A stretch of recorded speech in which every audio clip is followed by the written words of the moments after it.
सूर्यध्वज प्रतिष्ठान trust, जनता वसाहत, पार्वती पुणे या प्रतिष्ठानचे पदाधिकारी यावर्षी झालेल्या पावसाळ्यात सोलापूर जिल्ह्यात अनेक गावात पूर आलेल्या अशा अनेक गावात एक गाव भोपळेगाव, तालुका मोहोळ या गावात गोरगरिबांना मदतीचा एक हात म्हणून अनेकांना किट वाटप करण्यात आलं आहे।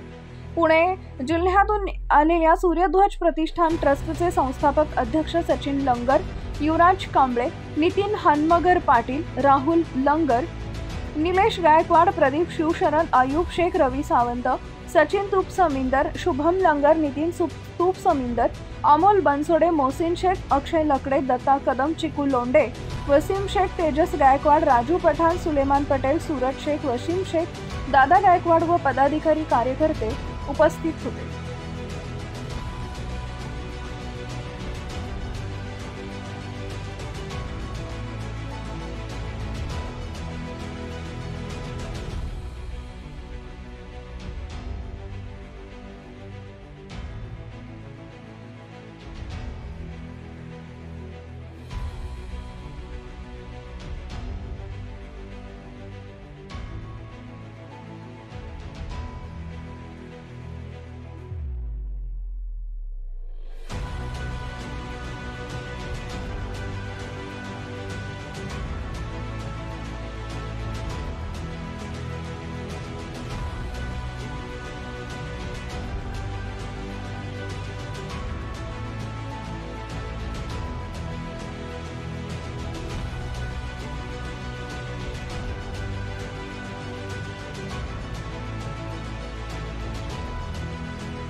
सीना नदीचा जो महापुराचं आपल्या भागावर संकट आलं, ती सीना काठखोले जे गाव आहेत ते अक्षरशः संसार उद्ध्वस्त झाले काही जणांनी। इतकं प्रचंड संकट या भागावर आपल्या आलं।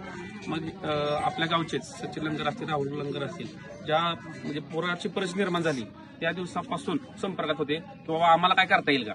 त्यांनी माझ्याबरोबर सरपंचाबरोबर चर्चा केली। मग आम्ही सांगितलं बाबा असं असं आपल्याला धान्य किट वगैरे देता येईल का बघा।